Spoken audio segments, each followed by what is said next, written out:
Hello, I'm Representative Viola Davis, and I serve Georgia House District 87, primarily in DeKalb County, in Stone Mountain, Tucker, and Pine Lake. I want to thank you all for coming to this emergency meeting because I received a call from Jessica and an email.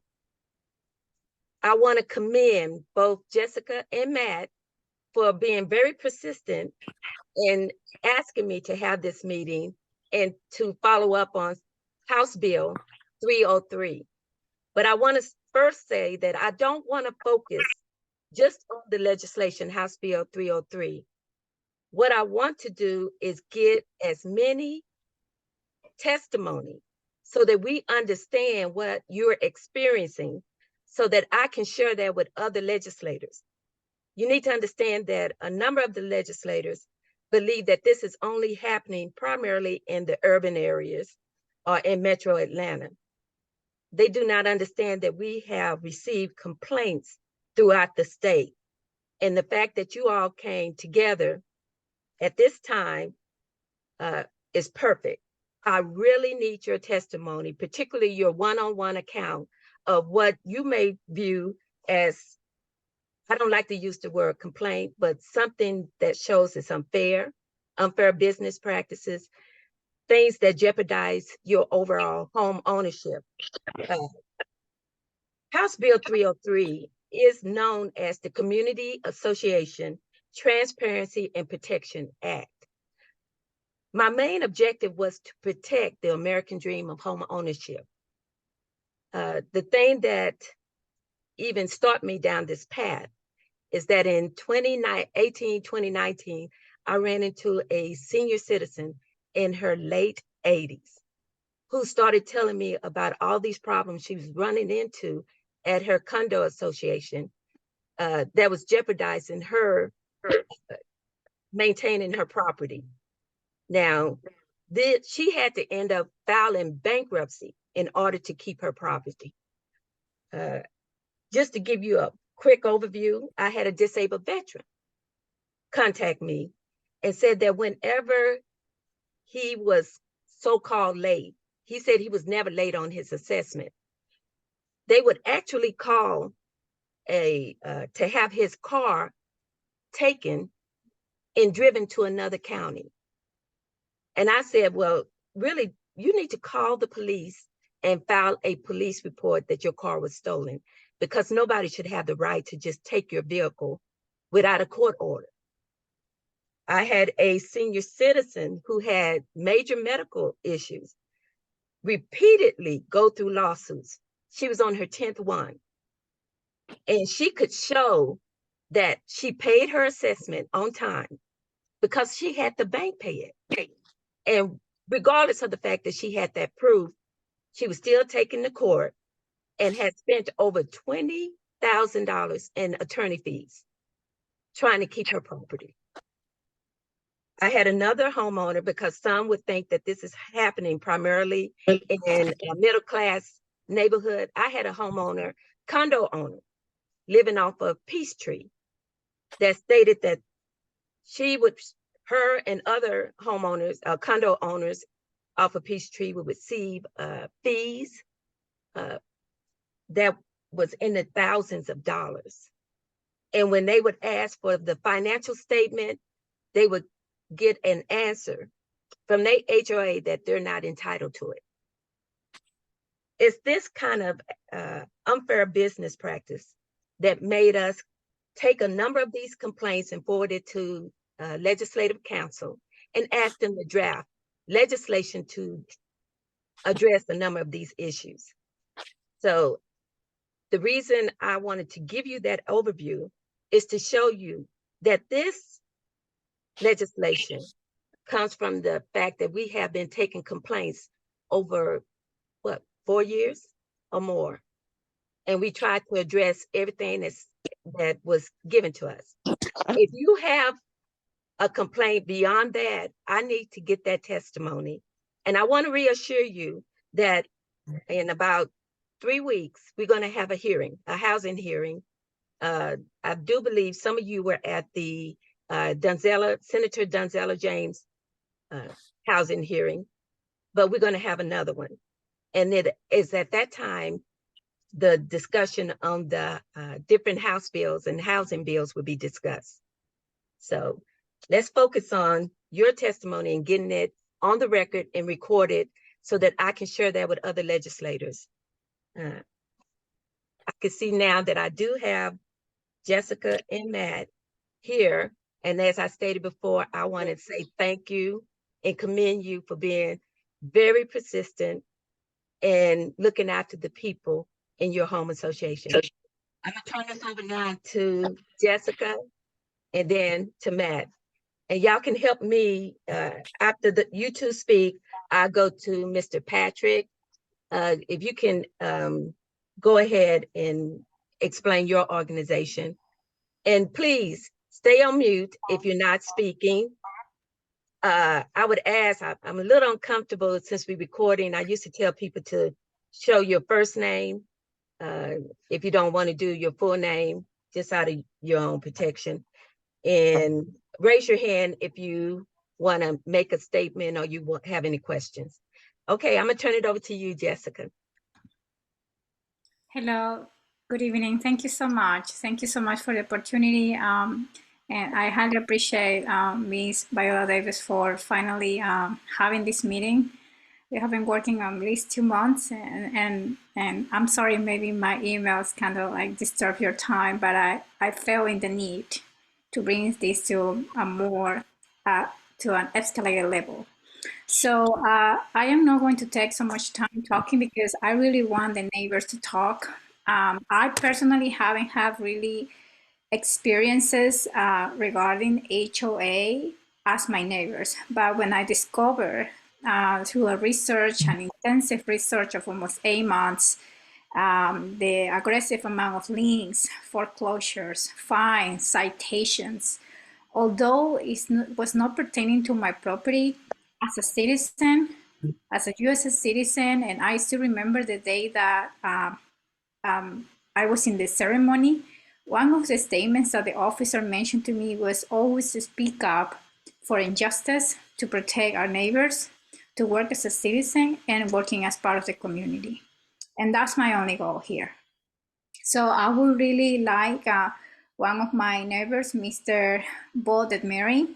I really want him to provide the opportunity to finally mention his story for everything that he has been through for years. And I really want him finally show his case. And he's just one of many. And please, Mr. Detmering, if I may transfer the section to you. Are you ready? Yeah, I'm good. I'm just driving. We're good. I'm a busy guy. I teach special education now in Coweta County, so I got to do football ahead of my daughter's softball game, but I can talk for a few minutes. So my accounts, I would say in 2016 I had a lien in a settlement made on my accounts, and they actually settled it, and they actually coded it correctly in the system. And so when I checked my accounts, it actually showed zero. So, but I mean, I did have a bunch of fees on there that probably should have never been fined. Unethical fines, like I've had a couple of them that were somebody else's door, not mine. The grass is not even high. Ernie, the president, I guess the owner, did not like me because I always called him out, and I went off on him a couple of times, and so I didn't like him too well, and he didn't like me, so I think he was sort of picking on me. Also, so then in 2019, or I think it was 2019, I received a letter from the courthouse of supposed to be in Coweta County, but it was out of Forsyth. They put it in a different county. But I got some from Coweta County also that got served to me in the mail. And stated that I was behind, which I knew I was behind.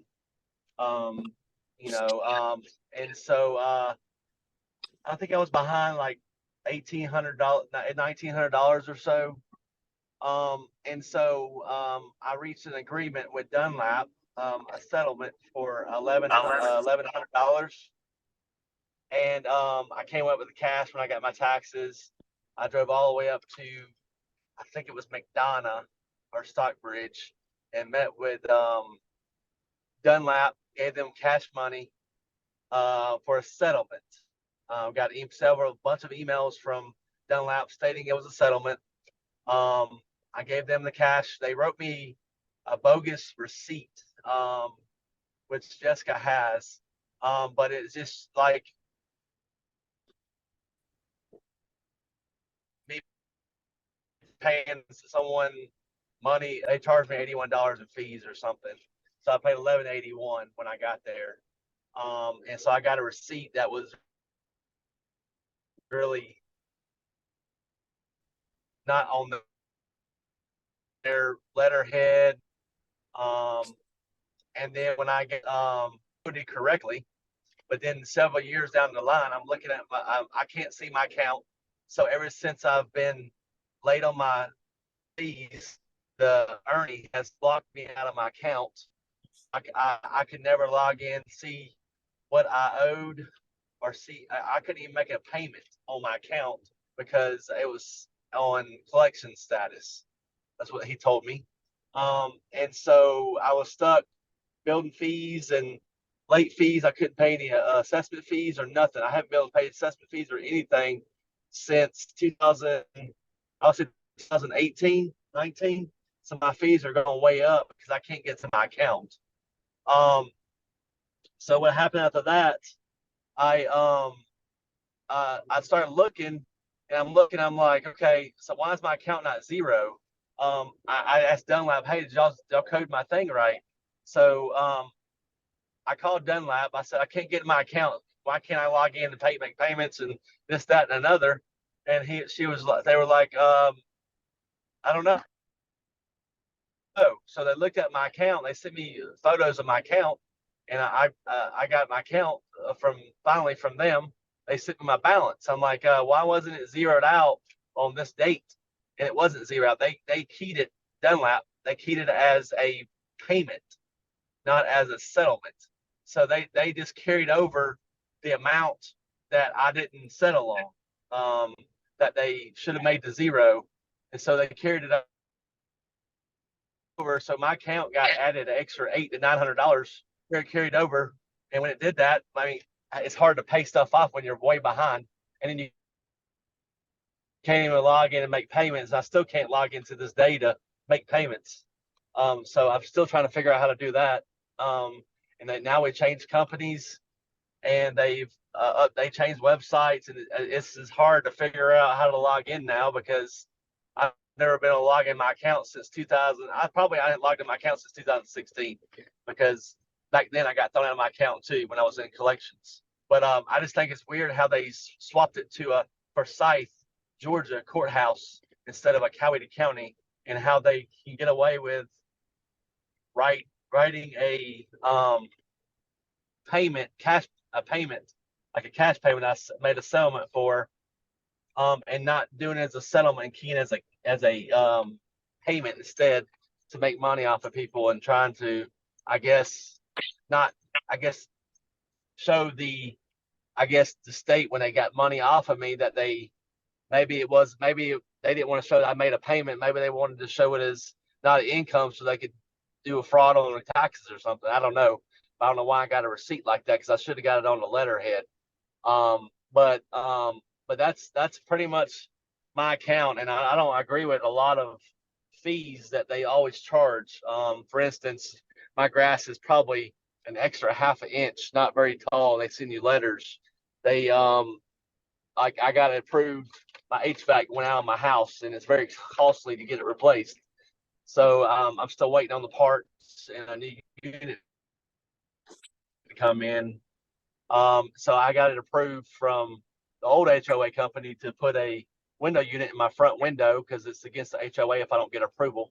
And you can't go burning hot if they're in the summer with 90 to 100 degree temperatures without HVAC.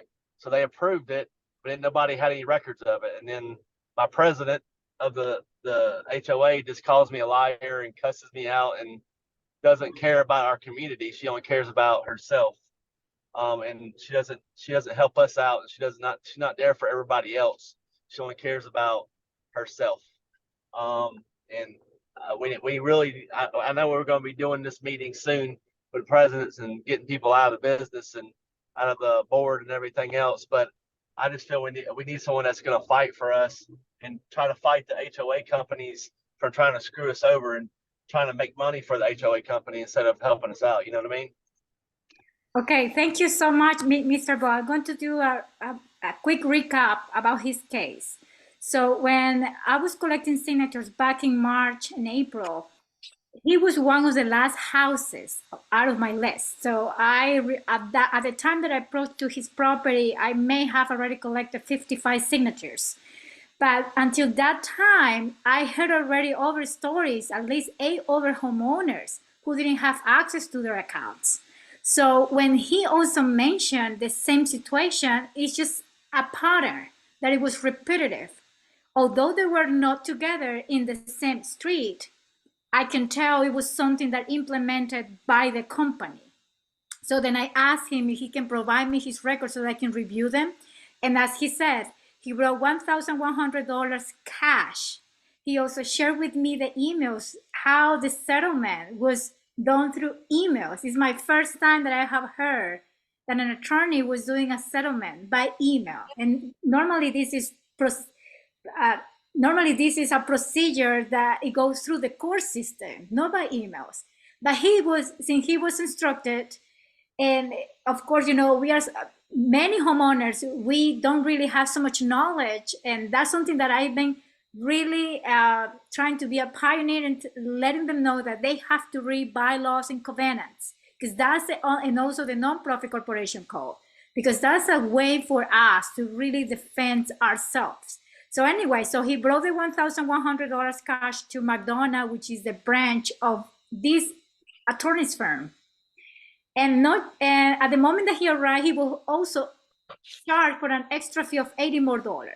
Then he received a receipt, those old style receipts when you just sign with a simple code on the right upper corner. That was it. No description, no breakdown, no signature, no letterhead, nothing. So when I review his records, instead of that payment be coded as a settlement, as he was promised by email, it was just coded as just a simple contribution to the account, just as a simple deposit. So at that time, he had, I think, $1,900. So there was still a remaining amount of almost $800 that was just roll over into further months. And that just created a compound interest with late fees and other type of citations that he already received by that time. So when I knew his case, then I decided to go to the Superior Court website, and then I found a lien on his property. And the lien was just recorded in 2019. So then I said, wait a minute, this lien was recorded after you brought the payment to the attorney's office. He couldn't believe that. But then I said, that's one of the cases. So I'm just doing a recap about his case, how we discovered all these instances. And now I have, I think, Mr. Romeo and Mrs. Kirsten. Are you both here in the meeting? Now, before we go to one moment, before we go to the next person, he did say that his case was sent to Forsyth County. Yes, perfect. That's a great point. Yes. So when I discovered the link, thank you so much. He also sent me a picture of a garnishment for wages form. It was my first time that I saw that. And I noticed that it was coming from Forsyth County. So then I drove to Forsyth County to request records, which is almost 2 hours away from here. And he was right. His case was transferred from Coweta County to Forsyth County, so the attorneys can collect part of his wages that he then was, I think he disputed that for a reimbursement, and it took almost 2 years until the final letter I helped him to draft and then requesting that. Yes, and so his case was transferred from Coweta County to Forsyth County. And my opinion is normally these cases should be treated where the homeowner resides. So when we went into this particular garnishment of wages, many homeowners can have the right to dispute the garnishment of wages because sometimes, attorneys, they claim, let's say, $700, but you still have to negotiate and bring food on your table, try to sustain the income of your family. So you can kind of negotiate instead of $600, you can have the court to see if they can decrease that amount to $200. I have seen other cases like that, but he didn't have that chance, as many other cases. So he was right. Yeah, his case was transferred from Coweta County to Forsyth County. Well, I'm sorry I interrupted, but we can go to the next person now. Thank you. Hey, real quick. The only thing I'll have concerns about, though, is getting all my fees and everything. That I guess I'm not sure how they're going to credit my account for all the fees from when the settlement was supposed to happen. I mean, I don't know how many fees I've gained into my account from non-money it shouldn't have been owed. You know what I mean?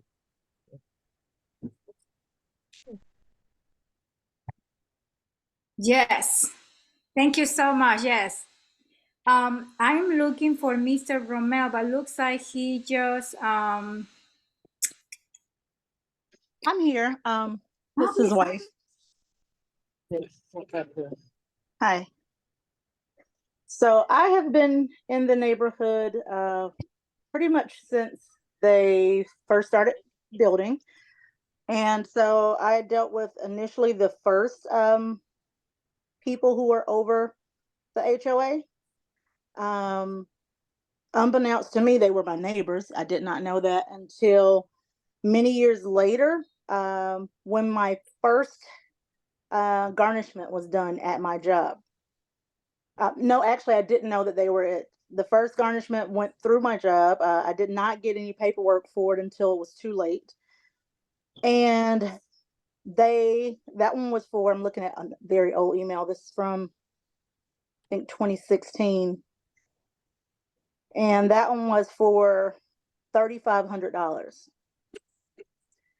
And the following year came around. I still couldn't get into it was $3,523.55. And they took that from my check.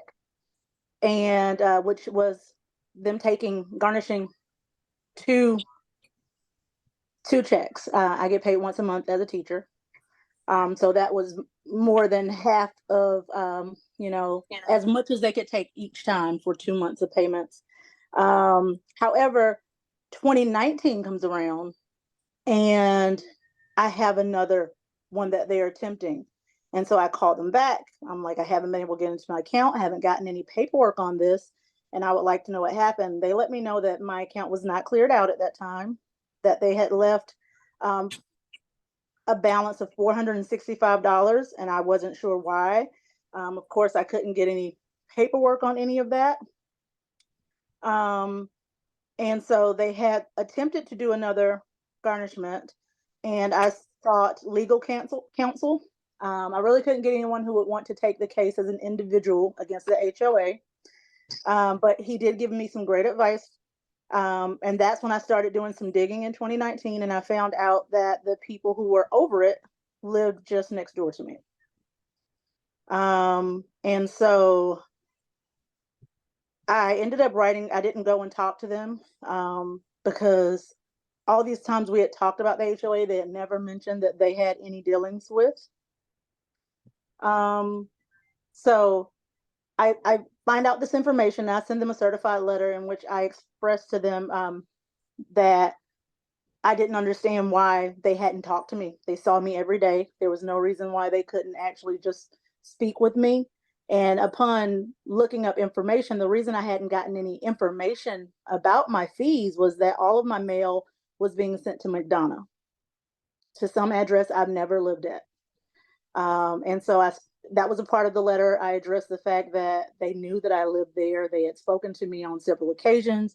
And why would they then have this sent to a different location? They did eventually drop that litigation after going through Garner and Dunlap, and of course they wanted a settlement, which was for much less, and I wasn't going to fight it. I was going to, not want to pay it, but I didn't want to face possibly being garnished again because of my previous experience.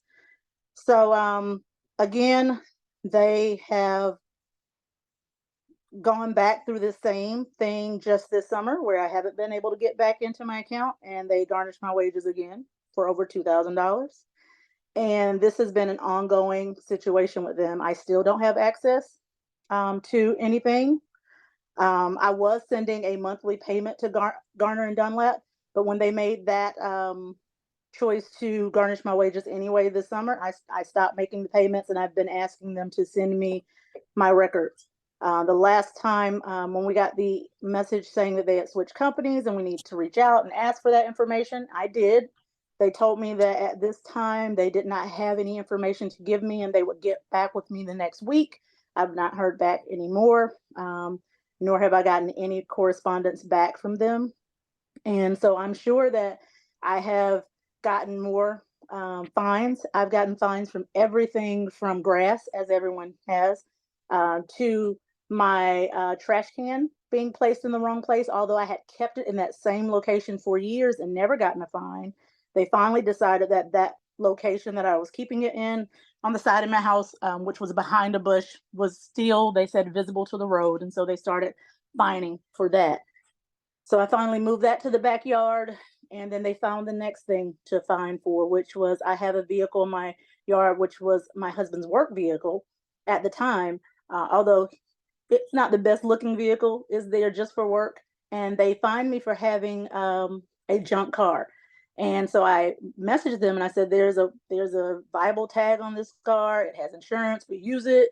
But they were fining me weekly for that car until I finally sent them a picture of my updated information.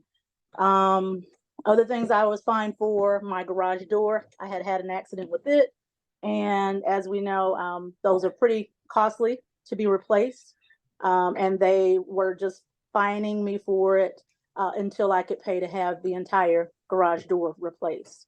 And those are the types of fines that I've just gotten over and over. Pressure washing. But the biggest thing is not being able to go in and make any payments. And when I reach out to the collection agency, not getting any documentation of like a ledger showing me a breakdown of my account, and being asked to blindly send them a fee, and which I'm not comfortable with, and I don't feel like I should have to do. I should be able to get a record of what all of these fines are and what exactly I'm paying for. So that's the biggest portion of my story. There are lots of little nitpicky things of just small fines and fees. And of course, after I had that first garnishment dropped back in 2019, that's when all of the very small fines for grass, for the trash can, for the car in the yard, for the garage, those things kind of picked up. And Ms. Viola Davison, just doing a recap of what this story is great.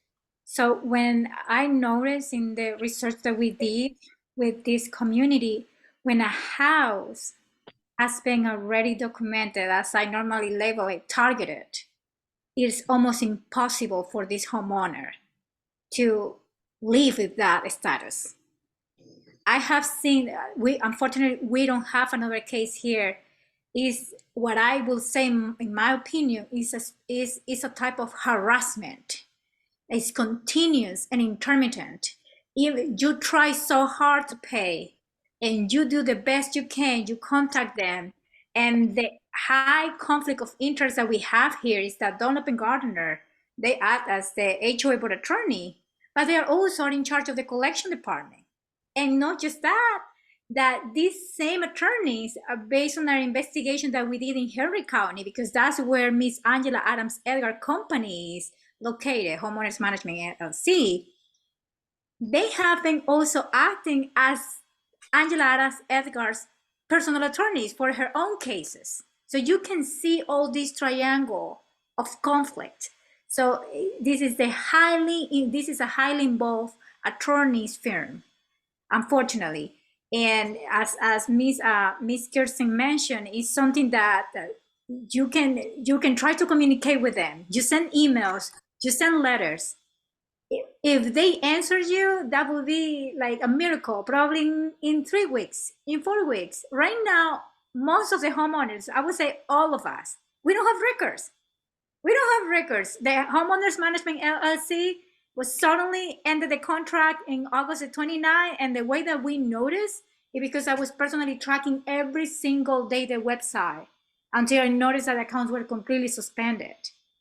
And then because we brought to his attention by email, that's the moment that he decided to disclose that the company was transitioning into this new company, Century Management Inc. So all of these actors are very questionable. So now I have another case. Thank you so much, Mrs. Kirsten. I appreciate it. I appreciate Thank it. you. There's one more Mr. thing I did Romero. want to add. The last time that they sent a garnishment, it was in Gwinnett County. It was not through Coweta. That's a great connotation. Look, this is another case, as I mentioned with the previous one, cases that are transferred from Coweta to other counties in order for them to garnish their wages. Yes, I'm trying to figure out how this is being done from Forsyth to Gwinnett. Is Yes, this a common practice? yeah, they have 3 different counties in the north of Atlanta when we found records from 6 homeowners. It's Forsyth County, Gwinnett County, Cobb County, and Fulton County. So, Okay. and I talked to another attorney, and he said that sometimes it's because the bank that where the homeowners register, sometimes these garnishments of wages are placed where the address of the bank is has been registered. But then I said, well, maybe let's say that maybe that can be a possibility. But what about with these cases that they never notify the homeowners? The homeowners were never notified by letters that their wages were going to be garnished by the collection department. That's something that is very questionable. And not just that, when I went to check the garnishment of wages, they didn't really garnish directly to the bank. They contacted the HR, the Human Resources Department, from these particular homeowners. So, and that's something that we would really like a further investigation, and it's something that we are moving forward. We really want to know the truth behind all of this. So I'm not going to take so much time from others. So now let me introduce Miss Lynn. Miss Lynn, she's a homeowner here in Belmont Park community. She also has another interesting case that she would like to share with all of us. Thank you. Go right ahead. Hi. First off, thank you for your time and listen to our problem. I moved into Georgia in 2005, and I never left in the community like this community. And I think the builder, the homeowner association, they are scam because they treat us just like a dirt trash. We own the house, but I cannot put any kind of plan I want. They harassing me. They send me bill, citation, my trash can was on the side. Even though I showed them when I would have a knee surgery, I cannot move. My daughter come help me. And they say, if you didn't like that, then you move out. You don't tell me to move out of my house. When I pay the homeowner association fee, and they promised us the pool, they promised us the basketball, all this bogus liar. And the street light on our road at dark at night, and people run down our road, look like 100 miles an hour. And we live at the end of the road, and we ask for a speed bump at a promise, no answer. Like Jessica say, these companies, these people, they are family, and they scam all the people like us, like especially the colored person, because they think we don't have a knowledge of knowing enough the way they try to treat people. Yes, we may be immigrant, but we have knowledge. We have equally paid our contribution to American. I am a U.S. citizen. I should be lived the way American give it to me, and not the bogus home owner association, the president, whoever they are. Every time I call, they keep telling me, oh, you have to pay these. And I walk around the neighbor, grasp it everywhere, because this community, 9 out of 10 homes, they are a renter. They not the owner. And we, the owner, we get affected by the renter because the company come in and rent all this house. So the person in the house, they doesn't care because they not own the house. So the people like me, like others, it actually own the home. We've been harassed. We've been pushed down. When we call, we ask. Nobody even know what I'm talking about. And I sold it. I put the shed up behind my house. I get the approval. I measured it. I still get the harassment and tell me to move my shed.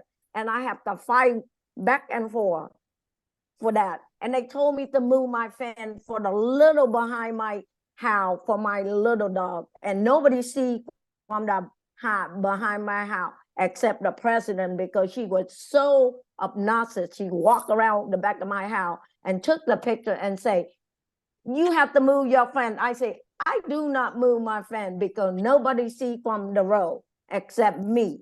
And this is my property. And back into the wood, what the matter with that? But I think because these people try to hold on to the power and try to rip off the people hardworking like us, try to make the lie in America. I am a teacher assistant and I work for Weaver County and I teach the special ed kids. I work hard for my money, but I just see how people take advantage of all of us, especially thinking we know nothing or we don't know anything or we can't speak up.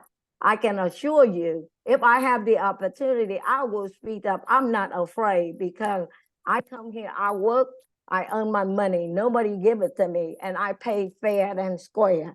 So they should treat us like a person, not a number. It can be array. No, we cannot be array. I can assure you that. If I have the opportunity to talk again, I will speak again. But basically, the homeowner and the builder, they are scam and they don't do anything for us. They just try to rip us off. They just try to take advantage of all the people in this community, from the youngest to the oldest, didn't matter. They take advantage of us. So if you representing us, like I say, we voting the representative to Washington, D.C., to representing us. But I think most of the time when they get to Washington, D.C., they forget those people like me. We send them to representing us. I work hard and I feel like I've been taking advantage of my vote. So for a while, quite some time, I don't vote anymore because when they speak, they run a campaign. They didn't write that speech. Someone else write it to them. So when they get to DC with all the luxury, housing, party, all of that, they forget what they promising. So if you go to DC, tell those people, remember the people like me, like Jessica, like other, voting them, send them there to representing us. Work for us. We don't work for them. I have a question for you. When you say Yes, they ma'am. keep giving you fees, making all these different charges, how much what's the range? Are they like $50, $100? Yeah, they keep doing that. And the thing is, they harassing me and they tell me if I don't like the community, move out. And I can assure you, I am not move anywhere. But I mean, how much are the fees? What's the cost of the fees that they give you? Eat the time like 50, 25, 30, just went up, and then they adding into the homeowner association all the time. Okay. They added in there. They say, oh, because you didn't do that. And I cut my grass when I can. I work 3 jobs. What do you think I have time to cut my grass? And I don't have money to pay for the people to come cut grass, you know. So when I cut, when I can, but don't harassing me. Don't tell me what to do with my property. I take good care of my property, but like I say, as a citizen, we should be treated like a person, a human, not a number. So if you can talk to the rest of the legislator, all the men, congressmen up in DC, tell them. That's why they don't get the vote anymore, because we tired of a broken promise, the promise never made. And they keep talking. So I stopped listening and I'm stopped voting because I was waiting my time. I worked so hard and I pay my tax, but I feel like nobody care about me. Why should I It's frustrating. It's frustrating, Yeah. Miss Lynn. I remember you telling me about your door too, that they wanted you to Yep. change your door color. Miss Lynn related that to me, where her door color was just, I think it was darker than they wanted it to be, and they said, this is not according to the aesthetic, but I don't know how much evidence or basis from the rules, like the bylaws, that they could come up with. So thank you so much, Miss Lynn. I appreciate you speaking up. I know that, let's see, do we have Mr. Ricky on, or Miss Jewel? Hey, Matthew, I'm sorry. Go ahead, babe. Go ahead. Before we proceed with the next one, I just wanted to do a quick recap, especially about the question that Ms. Viola Davis mentioned. So, Ms. Viola, here, we don't really have a rating table for fines in our bylaw or covenants. It is something that many have been asking how they base this type of citations. Let's say, I have seen some, not all of us, because I have never been charged for warning letters. I have received 2 or 3, but no charges. But I have also seen through other homeowners records that for every warning letter, they have been charged between $4 to $5 per letter. And then, of course, if the infraction proceeds for 14 days and they come back in those 14 days, and unfortunately the infraction it is there, then it can vary. It can be from $25 up to probably $50. That's kind of the average, I would say, fine price that they label for the first notice, which is after the 14 days. If the infraction persists after those 14 days, let's say for 7 more days, and then they do another round in those 7 days, then it will come with a second notice letter. And that is skyrocketing. I have seen second notice letters between $100 up to $300. We don't know who is in charge to establish these prices because we don't have a table. And we don't know who is taking this type of arbitrary way to establish this type of fines and prices for this particular infraction. So I just wanted to add to that information. And babe, I'll add real quick, as you were Thank saying, go. The other issue that we've had is not being able to determine where the money goes, because it will go towards fines and other things, but not towards dues, or there have been other issues like that. So, sorry. Go ahead. Yeah. So as Ms. Yvette mentioned, Ms. Yvette, would you like to explain that? Sure. So hi, thank you everyone for the invitation. I myself, we have lived here since 2009, since probably the beginning, when this community was founded, I think, or a year or two after. So basically my parents bought here. We moved from New York, and, we wanted to invest in Georgia because we thought it was a beautiful town to live in, coming from New York City. But quickly thereafter, we began to experience, just situations where we would get fined randomly, for perceived offenses, whether it was the grass is, an inch too tall this week, or, the security sign, which, was probably there for months and months and years. All of a sudden, they thought the security sign was too big, even though my dad measured it and, it fit within their parameters. or, just little offenses, parking on the street when by their bylaws, depending on the excess of cars and the people that you have, it's perfectly fine to park on the street, which we now know that they were fining us illegally for that. And they probably owe a lot of homeowners refunds on those fees and fines that they charge against our accounts. The fines for the first offense, they send you a letter with a picture that sometimes is not even a very clear picture of what you're being fined for. And, the first letter, it can range, they tell you $25 plus the cost of the letter to send it to you, which is $5 or $2 or whatever they deem it. There's no established set of fines that we know that, hey, if you don't cut your grass this week, you're going to get fined like $10. We don't know. It just ranges, whoever is, arbitrarily defining these. So in my case, I also purchased my home here in 2019, right before the pandemic. In my case, like I said, I've been dealing with the HOA for many, many, many years, arguing my parents' cases, when we're like, trying to get fines dismissed that we deemed were improper. We were also trying to get, like another homeowner said, we were trying to get them to do good in the community, which is to, put the fences around those retention ponds, which I told them many times, many emails, kids are going to fall in, kids are going to get hurt. Please put fences around the retention ponds. But, they never tell us where the HOA fees, what they're putting it towards in the budget that they send out every year. There's no detailed budget. Sometimes it looks like they copy budgets from one year to the other. There's no transparency. There's no communication. And it seems like we live in a totalitarian state within this community because everyone is mostly afraid, everyone is afraid whether you're going to get fined next for maybe, not cutting your grass or maybe putting a decoration or who knows what. So I back and forth fought with them for many years until I bought my home in 2019 because I have children and it was a great opportunity for me to invest in the community in Noonan and grow my family here.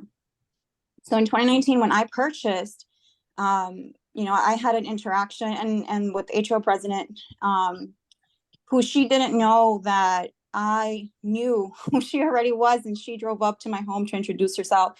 And it can be a little intimidating, especially, like if you're a new homeowner or you don't know, for a so-called HO president to be coming up to you, asking you about your home, about how many rooms, about this and that. And I told her, like, I know who you are. I'm very familiar with the HOA board and I'm very familiar with your practices. So I'm good. Thank you for introducing yourself, but I'm good.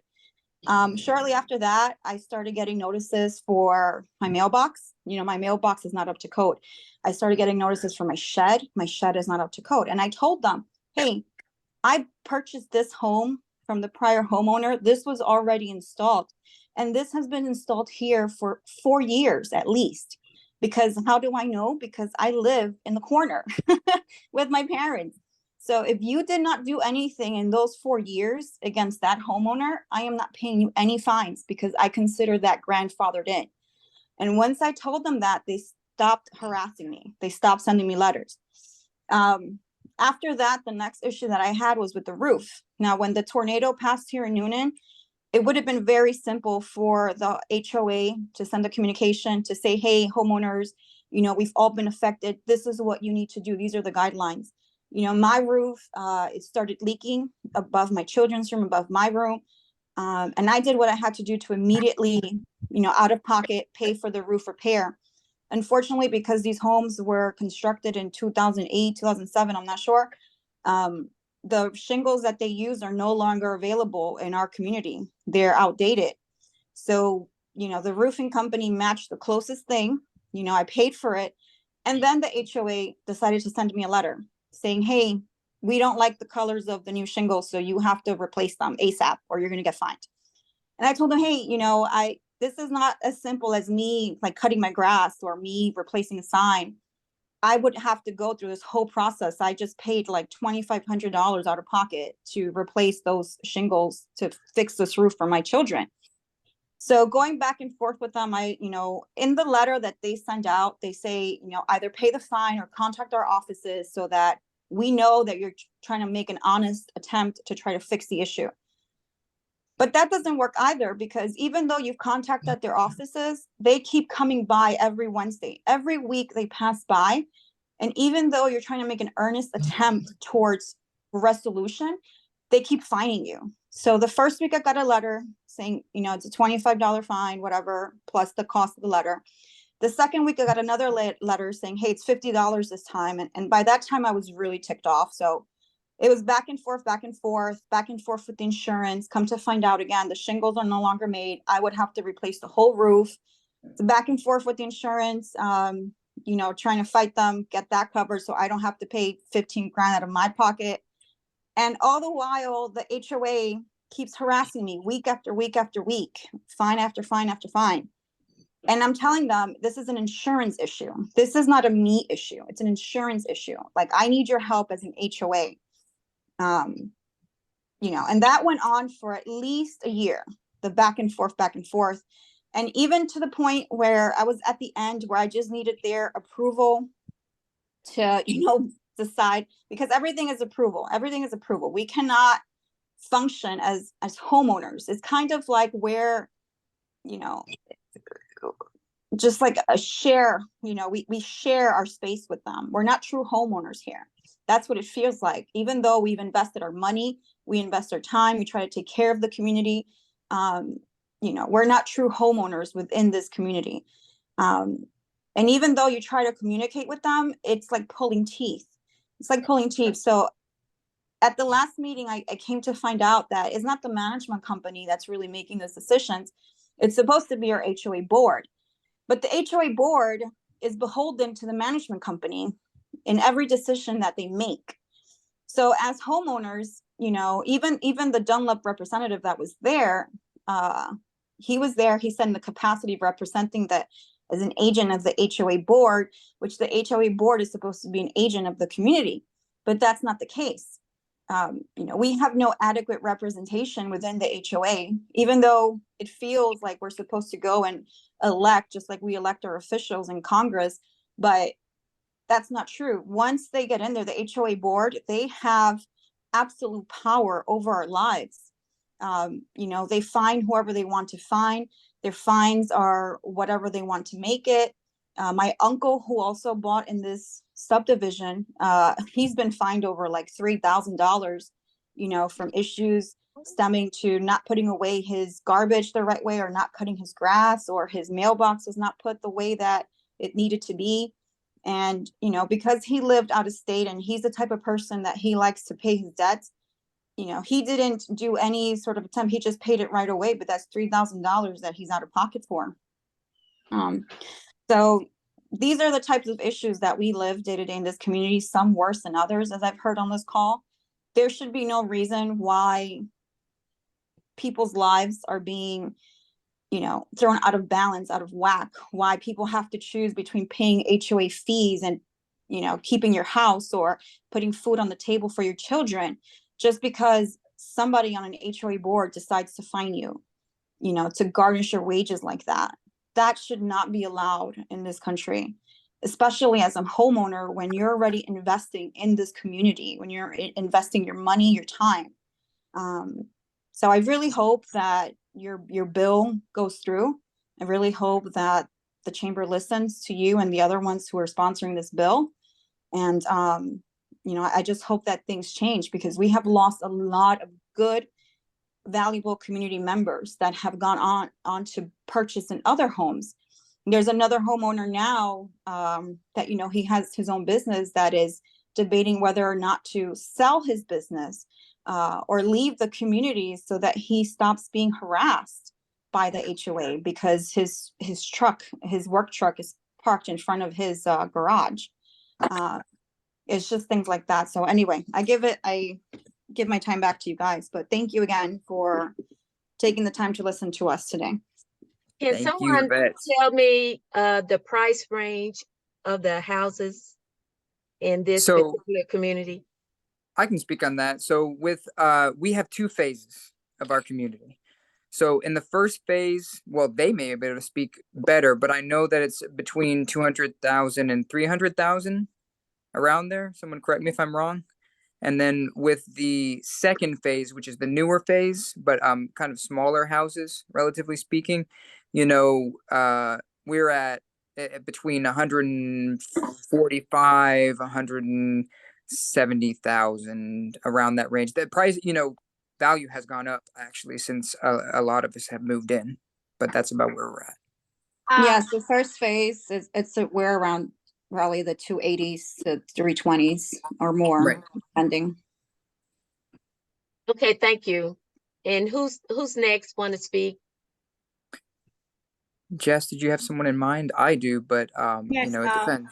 Go ahead. I think speaking, was this gentleman here? Is Mr. it Enrique. George? Mr. Ricky, Yes. Oh, where you okay. at? Are you muted or No. Can you hear me? Yes, sir. We can we hear you. How you doing today? Doing excellent. Thank you for being here today. I thank you, Jessica, and her husband for being here today. Thank you for your time. I moved here in 2008. Everything was fine until the current president came on board. Now, yeah, right now, well, our problem started with the fines. And when they started giving us some fines, they, they say they fined us. We heard nothing else from them. Like I said, they gave us fine. They say we got 2 weeks to do something about it. Next thing you know, we heard nothing from them. Like I say, fines start from $25. If you don't do it within 2 weeks, next you know it rocketed up to $128, which I got recorded. But going back to the garnishment, when we try to talk to the homeowner refers to the management company. And we talk to management company refers to the lawyers. So basically, while we're going through the court system, they were playing ping pong with us. So we finally, they finally garnished our wages back in 2016. And it was from Coweta County. So we settled that, right? And I thought that was over with. Next thing you know, come and look at the file the paperwork that we got here. They went from Coweta County to Fulton County as far as a garnishment in our wages. And then from there we couldn't keep up with it. So we end up going to bankruptcy. I'm still on this HOA Zoom call. Yes. From there we had to go into bankruptcy. So when we had a lawyer. One moment, please. Mr. Ricky, I'm sorry. Could everyone be We placed need on you to mute mute. if you're not speaking? Okay, We I can can't hear tell y'all. who it is. Lincoln stood me up. I think you played. Hello? Hello? Can you hear me? I'm trying We can to hear you, mute Mr. Ricky. whoever Someone else is talking. chiming in because they're not on mute. Okay, go right ahead, sir. I don't want you to be interrupted. Go right ahead. Okay. So when we started, like I say, as far as payment concerned about the garnishment of wages, we got, like I say, we got basically tired of it. So they forced us into bankruptcy. So we went into bankruptcy court. So we got a lawyer. That lawyer would try and get their records, right? Trying to see what's going on, what we owe them. So apparently they had no good records. So they couldn't make proof of what they fine us, what we owe, and everything else. So like he settled some amount on that, okay, with the attorney. So as we just got finished paying debtors court as far as what we owe them, right? But and the attorney sent us a letter saying we supposed to be even with the payment as far as the homeowner association, what we owe them. Should be a zero balance, but we don't have a zero balance. Okay. And that's as I was looking through the records, what court father had sent through oh boy, excuse me, my mind's somewhere else. but through garnishment, right? Like I said, they got court records. They finally sent in an acceptment what they had documented. They sent in what we owe them, like item by item. Okay, so that was fine. So we asked them for item, what records do they have? They sent us back record as of the statement they sent in into the court was back in December 20. Okay, the December 20, what they found the court what we owe them. But when we asked for an acceptment, a statement what we owe them as of now, as of August of this year, 2023, right? It seemed like the amount never changed. And I was looking at records from what they charged me back then, and now the numbers are different. The payment that we did for garnishment, right? They put it down as a fine. They never subtracted from the total. They put it down as a fine. As they put it down as a fine, they never subtracted from the balance. And on top of that, they kept giving us late fee on top of that along the way. And different fines, and we were paid off in January, which was when we paid them off through debtors court. And it should have been a zero balance. The bill that we got after we paid them off through debtors court is $7,964.53. They did not And as we subtract that amount that right. we had paid them. So they're saying that we still owe them after we've already paid them off through debtors court. Because we have garnishment receipts. Yep. And we also got debtors court saying that they're sending money to Belmont Park. Mm-hmm. But as I look at their ledger, instead of putting it out amount, they put it down as a fine. Yes.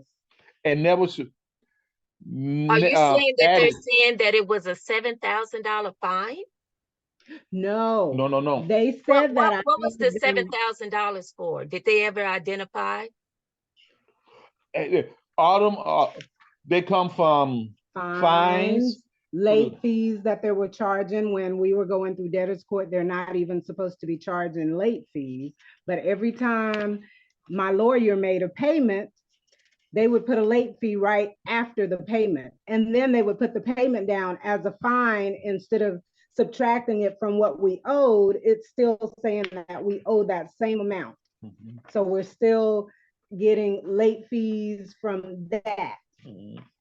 Because I got two different printout that they sent us. One they sent it as far as August of this year, right? And a printout they did in court, that was sent in court, which it got, like I said, stamped in court and everything else. Mm-hmm. As a December 20.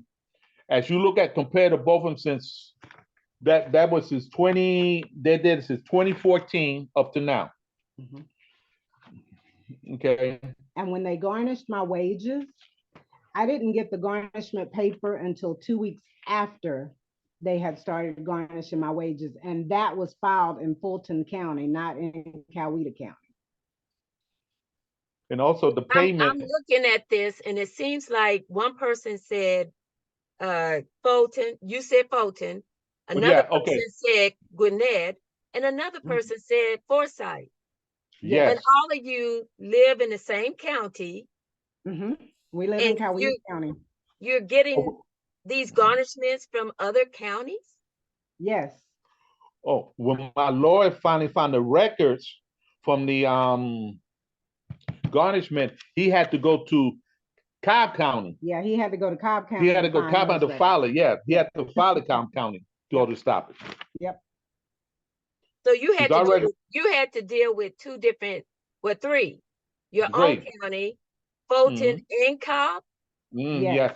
And after they had we had paid them off through the garnishment, then they tried to file another garnishment in Fulton County, saying that I still owed them. So I got a letter from, was it Fulton County, that denied it. They wouldn't do the garnishment because my attorney interrupted it.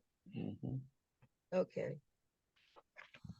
And But Ms. then, Violas, I'm sorry for interrupting you, Mr. Enriquez. So I just wanted to do a quick recap about this particular case. So when I reached out to Mr. Enriquez was around April when I was talking to him and that we are going to remove the board and I needed signatures. And then he started to tell me that he didn't have access. He hasn't had access to his account since a year ago. So I took notes and then I compiled with the other homeowners. So then I went to check his records in the Superior Court and I found the lien. Then the next day I came back to his property and I said, you know what we can do, Mr. Enrique? Let me help you to file, to complete the HOA request form, and let's proceed and push these people to provide you records from this year. So that's what he did. So they both completed the form. It was, I think, around May. And then finally, they received all records on August 18, 2023. When he received all the records, then I asked him, I said, do you have records from your previous case when your case was trial? He said, yes, I have them in the attic. So he went here with his wife. They researched in the attic, they found the records. So then at that moment, I was able to compare, which is the same dates and supposedly the same amount of fines. So I was able to compare the records that he received from 2020 when his case was trial in Coweta County, they transferred to Cobb and Fulton County, and then I placed the other records that he just received in August. And then when I was checking every single day, the data didn't match. So, for example, in the records that he received from 2020, and please, Mr. Enrique, correct me if I am wrong. The ledger starts with documentations back from 2014. In the record from 2020, it says that he started owing almost $400. But in the records that he just received in August, it says that he started with zero balance. So, and then, of course, I said, this is a great case. So that's the case that I brought to Senator Rahman. And I showed him, I said, look at this case. This is one of the best cases that I have, because you can tell how they exchange numbers that they supposedly should be the same, because the system doesn't really change unless you manually are elaborated, or what we call in the research field data fabrication, because that's how I normally call when I find these issues pertaining this type of particular cases. So, and as you can see in this particular case, part of the data was fabricated and her wages were already garnished. And as she expressed, it didn't really matter how much money she was paying, and they were still owing, because there was always a remaining amount in the balance, and that recreated a new late fee and a new interest. So please, Mr. Enrique, you can continue if you have any further information.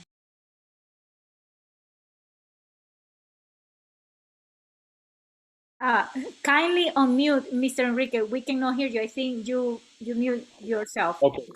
Yeah, can you hear me now? Yes. Okay. My problem with them was every time I try to ask for some records in the beginning, I would get in a runaround. And when I finally got some record compared to my record from what they put in court, what they had in court from 1220, and the record that sent me now, they different. Back then they say I own like close to 8,000. Now I still own 8,000, or not close to 9,000 now. And they can't explain it. They bounced me from homeowners to the management company to Dunlap. And over half of that amount was fines, late fees, it was more fines than anything. Okay. Because as I calculated, we already paid them since 2014 up to now. We already paid them close to $12,000. No, $12,000 already. But it don't show in the record. It never showed that we ever paid them. But our record showed as far as our wages being garnished. Our wages being garnished, attorney paying, and garnishment, showing that they were paying them to pay this debt off, which they never took off their books. Somebody took out their book. I don't know who books it went to. I don't know if it went to the homeowner association that's in charge now, or went to Dunlap, or went to the management company. Somebody got that money. Somebody got that money, and all we got from them was late fee and interest. That's it. And fines. And going back to the harassment, a year ago, they were harassing us because we had the garage door open during the afternoon. They kept telling us we can't have the garage door open. I said, why? Because basically, she said, but as I said so. Okay, I said, why? You know, why I can't? Why? If I'm working in my garage, why keep my door open? No, you got to keep the door closed. I said, why? Okay, for about 4 years until this year, our neighbor across the street had more cars than us. For about 4 years, they were fighting with them by car parked in the street. They fined them for that. Okay. The problem with that was after they finally told them, you know, that we don't own the street, the city owned the street. Then they sent the cops around and started giving tickets for having the car Wait a minute, facing the they wrong sent way. the police to give you tickets? Yes. Yes. We've- What had happened was this, right? When cars were parked in the street, they were finding us having too many cars. Okay, we couldn't park in the street. They said quarters are hazardous, right? So when we finally told them, right, this is the city street. It's not HOA street. So they got kind of mad, sent the police around, and the reason it was giving ticket is because they said we were facing the cars the wrong way. Yeah, they said you're supposed to be facing the stop sign. Yeah. And it's like, that was so stupid, but. So And I'll weigh in on that too, Mr. Ricky. And then I'll let you keep going, Ms. Davis. So that also happened in another part of the neighborhood that's different from Mr. Ricky's. So it hasn't been the only time that the police have been called to come in and give tickets all around. And it normally, you know, again, I don't have the benefit of all the evidence, but it has corresponded to conflicts that have happened in the neighborhood. And then afterward, you'll get, you know, the police will be called and they'll come out, and we've had literally a whole cul-de-sac get fines all around. And that was after the meeting that we had where we disputed having fines because of parking, because that was not per our covenants. And the homeowners management company admitted and retracted having given many parking fines, although we're not closed. So the HOA really doesn't have any authority to do that. Now, And- before we go any further, and I hate to interrupt you, do you want to go ahead and introduce Mr. Patrick and Yes. but beforehand, about how many more people would like to speak? Do you have any idea? You know, I don't want to force anyone to do something they don't, and we're so appreciative of everyone who is part of this. I know of a couple more stories because people have come to us with stories. Now, if they're uncomfortable being on video, if they write a letter or send an email to me, that's fine also, because when we have the hearings, we can share that with the other legislators. So please, if you're uncomfortable, that's fine. Just send a letter or email, just letting us know about your situation. Yeah, because I've heard some stories, I think, about the HOA grass, which is in front of the neighborhood, and that there's a person here who was, I think they tried to fine them for that grass, which is the HOA's responsibility, not being cut, as an example. And this person can speak if they want to or not. I know also that, let's see. Well, does anyone, instead of me talking, does anyone want to say anything else? And you can speak up later if you don't feel comfortable now. I had something about the fees and stuff a while back, when we talked about the fees and stuff. Shoot, I just had a brain fart. Let me think about it. Give me 1 second. But we could go ahead and let Mr. Patrick tell us about his Yeah, organization. we'll go to Mr. Patrick, and then we come back, and that'll give you time to kind of gather your thoughts. What do you think? Mr. Patrick, are you still there with us? Okay. Yes. I'm sorry. I thought you were asking Bo to say something there. Okay. All right. Thanks. I really appreciate Representative Davis coming. It's so hard to get legislators to speak to us. There's thousands of us across the United States, hundreds of thousands of us that are facing these kinds of problems. This is not unique to Georgia, and certainly not unique to this one HOA. All the stories that these people have told, I've heard 100 times over from people all across the United States. So if you can do anything to fix this problem, I think you will be world famous. So I do want to point out that some of the issues, people are talking about their individual problems, but if you think about them all together, right?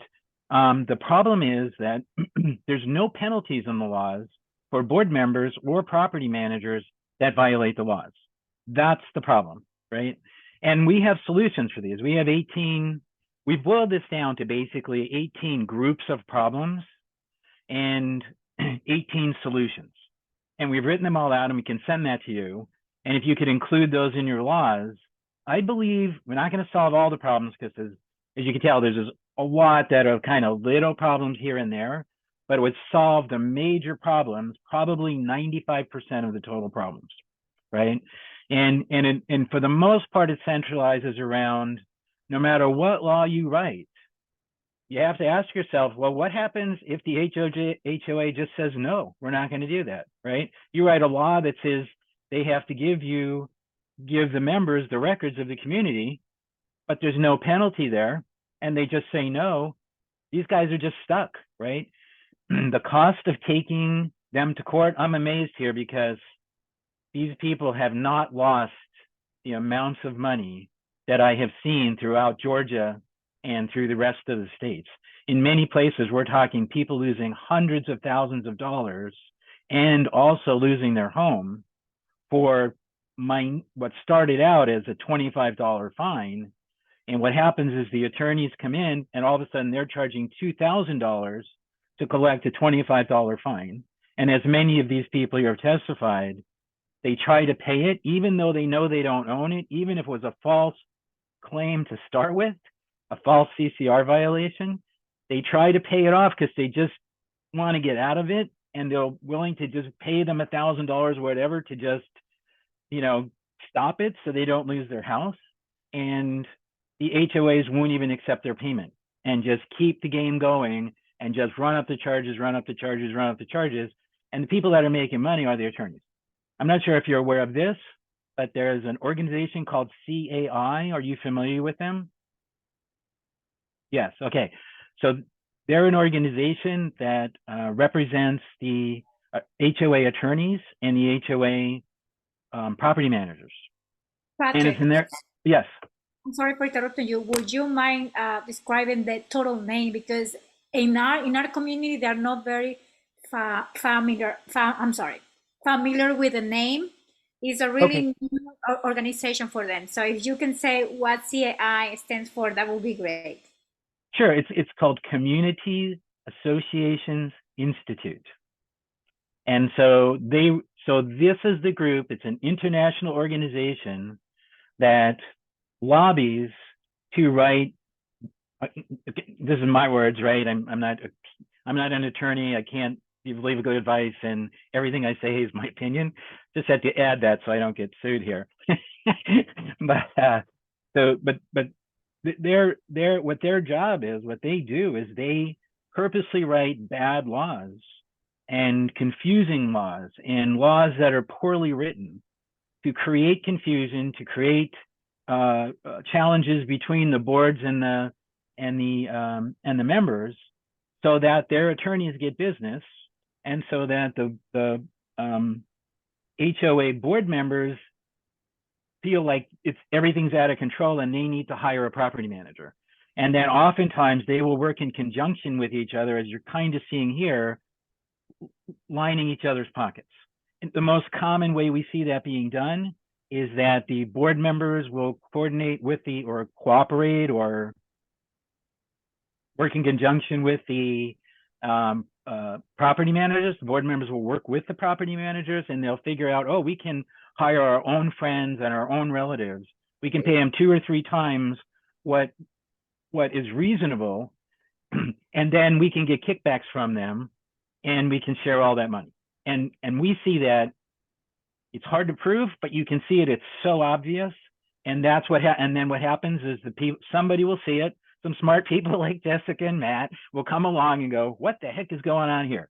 Right? And they start to look at it and they go, "Wow, we're paying, $50,000 a year, for a person to mow the lawns, and nobody's mowing the lawns. They don't get mowed, right? Nothing's happening. Where is this money going?" They ask for the records, and then they get attacked. And then that HOA will try to give them false CCR violations, everything they can do to mess them up. We've even had a situation out here in Washington where they literally brought bulldozers in and plowed a hill that was across the street from the house to funnel the water down and shoot into the homeowner's condo to purposely flood their condo. I mean, it's amazing the things that we have seen happen to people because they stepped up. And these guys are so brave doing this and have been successful. They have a group here now of people that are supporting them, and they brought you into the situation. I wish our legislators would step to the plate as you're doing, and I so appreciate that. But I'll send you these proposed legislations. I'd be happy to, if you're really willing to look at this and I can explain it, you will see, I already know what CAI's objections will be to it and what all the objection will be. I can give you all the answers to those objections. Whatever, I'm happy to give you time and whatever you need, answering your questions, helping you answer objections, and showing you why these laws make sense. So anything I can do to help. Well, thank you so much. Please send all that to me. I did put my information in the chat, my email, my phone number, and my website. So if you want to there it is. I got it. I will do that. To me, and really tell you the truth, when we have the hearing, I can actually have you come back on and give testimony during the hearing. Absolutely. So, I would be happy to. And I share those documents that you send me, because the more we can be educated on what's going on, the better. And I'm going to tell you, my bill does a lot. It has over 36 pages.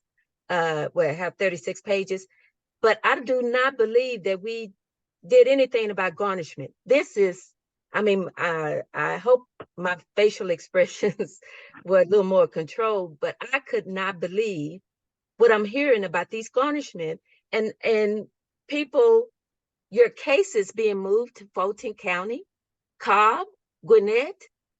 I'm still trying to figure out how did that happen. And tomorrow I'm going to call Legislative Council and ask them to look in, how can we amend to address some of these very problems that I have identified right now with you, because my bill does address conflicts of interest. The bill pretty much mandates that they have to give those financial documents. And for those people who cannot afford an attorney, my bill has an ombudsman office, so that when you have these different conflicts where you say it's one thing, the management company says another, and the HOA says even another thing, you can go to this office so that you can have a resolution.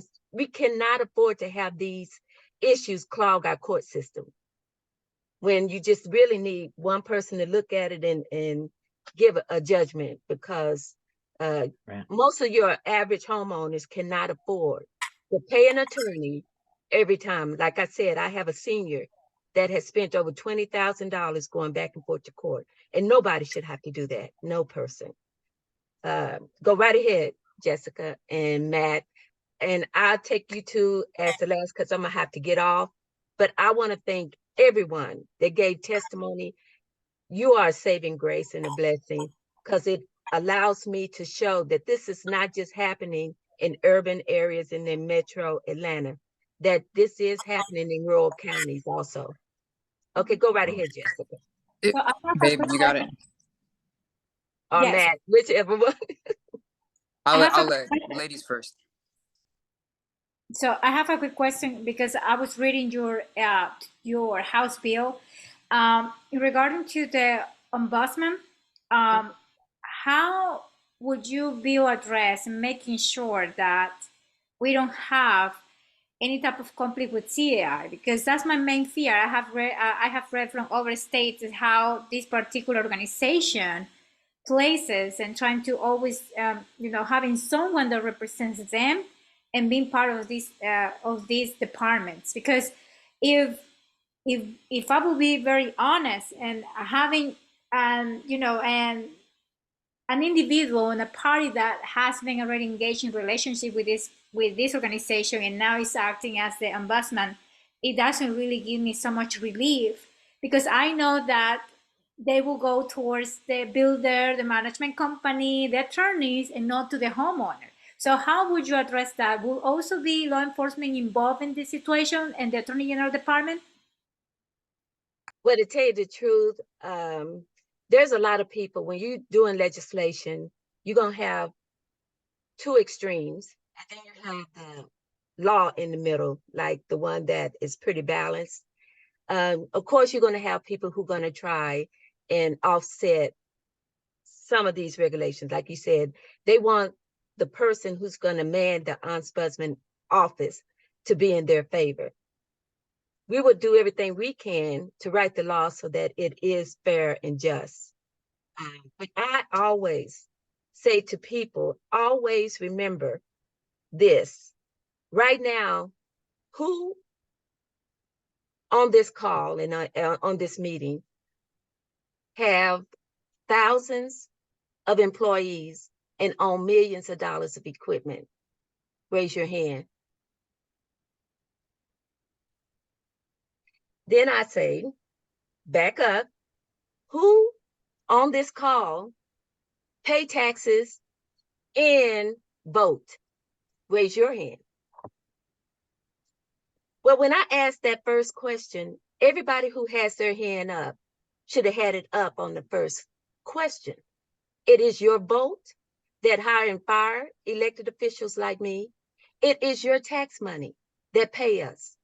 So in this business called government, we need to know the chain of command. The taxpayers and voters are the employers, and we as elected officials are the employees. And if you think for one moment that the homeowners call in to their elected officials, their employees, and make it known, we want these laws updated. And do you think for one moment that the elected officials are not going to take notice?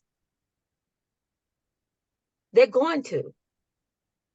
Because the American dream of home ownership is just that.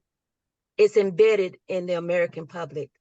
And that's one dream we don't want to give up, period.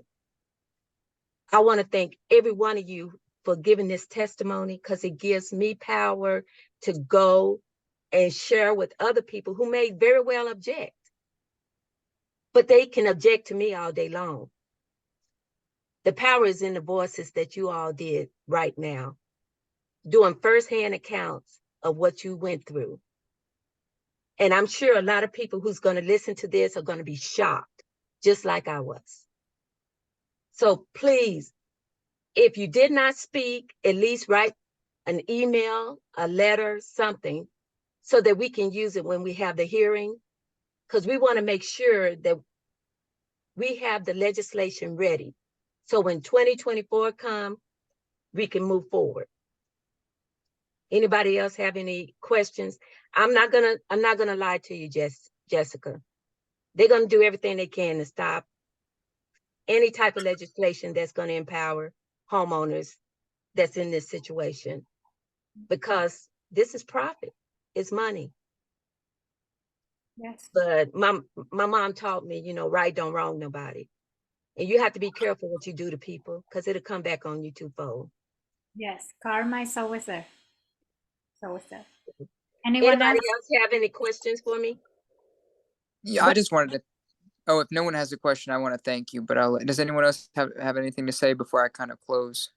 Yeah, when are you going to have the meeting? I do want to write a letter I didn't feel comfortable necessarily talking about the situation in my community, but definitely voting in our communities is an issue because of you got the property manager involved and you got your board member involved.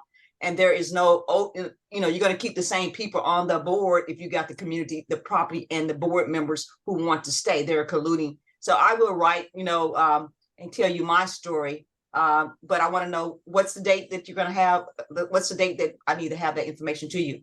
Now, we are finalizing the date and the location as we speak. I will forward that to Jessica and Matt to disseminate to everyone. But my bill takes into account, because a lot of people said it's hard for them to get a quorum. It's hard for them to make adjustments to some of the rules, because we have some of these boards have been hijacked. The condo law, I'm to understand, is supposed to be that these boards are supposed to be manned by the people who live in those neighborhoods. You have some investors that they sit on the entire board, and the people don't have no votes, no nothing. There's no oversight. There's conflicts of interest, where I have one case where the investors sit on the board.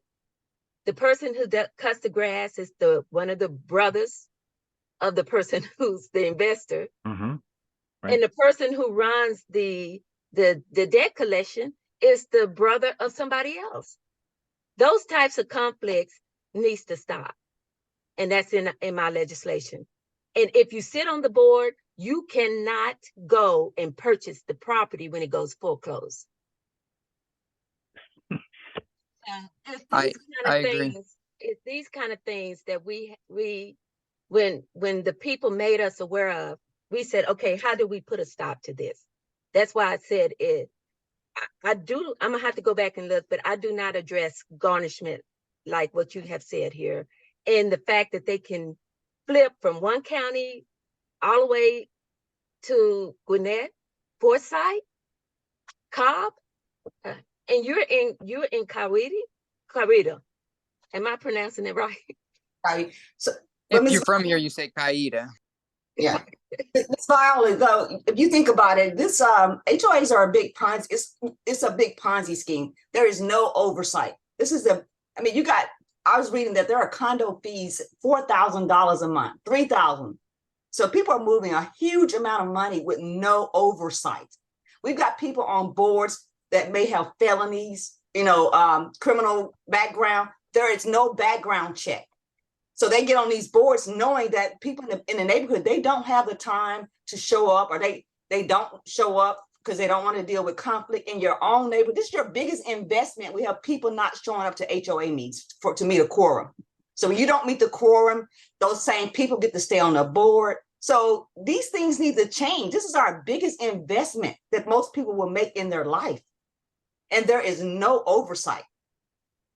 Well, I'm gonna let you know straight up that it's the oversight that we're trying to put into law. Because if we don't put it into law, right now there's a lot of loopholes. And you better know the profit margin is way up there. And they taking advantage of every bit of it. So we have to close the loopholes. We have to make sure the conflicts of interest are addressed. And like you said, there needs to be oversight. Right. Please, we need every homeowner involved. It may not be happening to you today, but you better know down the street or further down, it's going to eventually touch you. Because we have people in $1 million properties saying that there's a problem. Any more questions? Okay, go ahead, Matt.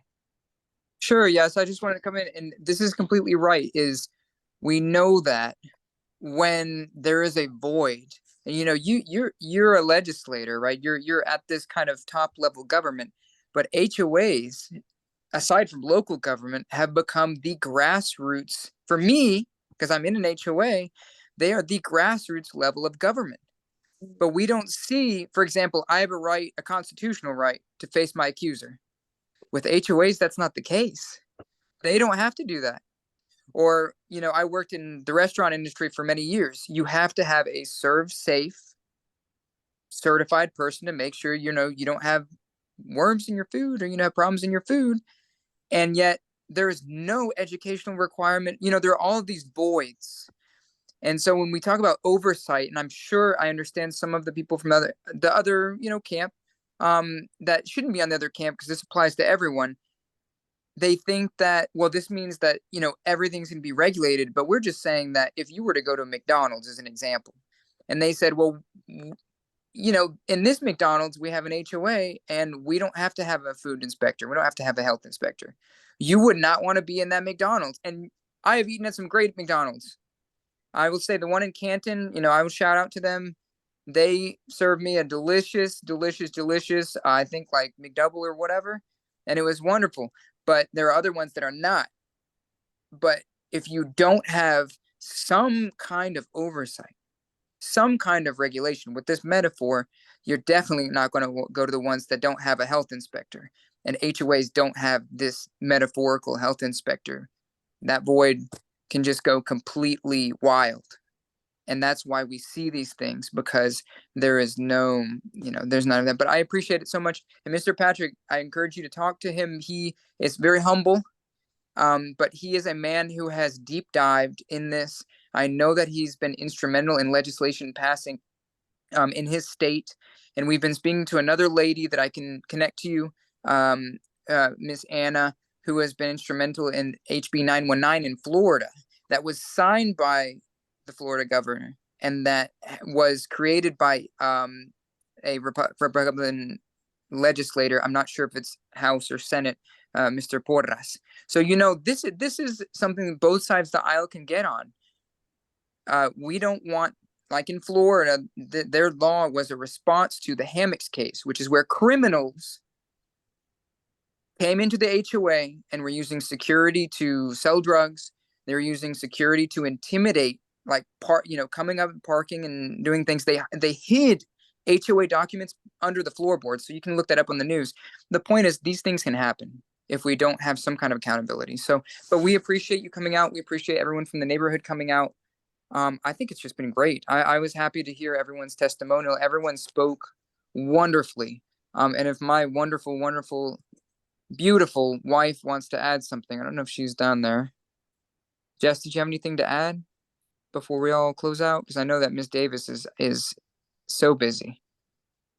Maybe not, but we'll close it. So thank you everyone for coming by. Patrick, thanks for your time as always. You do great work. And then we will be talking. We're looking towards, it's the end of October that we're trying to have your second hearing. It'll more than likely be the 3rd or 4th week of October. So we're finalizing it now. We're going to the Capitol. We will go to the Capitol, and we are supporting the people who are looking out for homeowners and honest business. And please, if you have any other suggestions that you feel we need to address, send those suggestions to me. I will forward them to some of my co-sponsors, and we're trying to make sure we can improve this and make it the best piece of legislation we can to address a number of these issues. But once again, I commend you all for having the courage to come forth and let us know what is really going on. So thank you. Thank you, everyone. Thank you.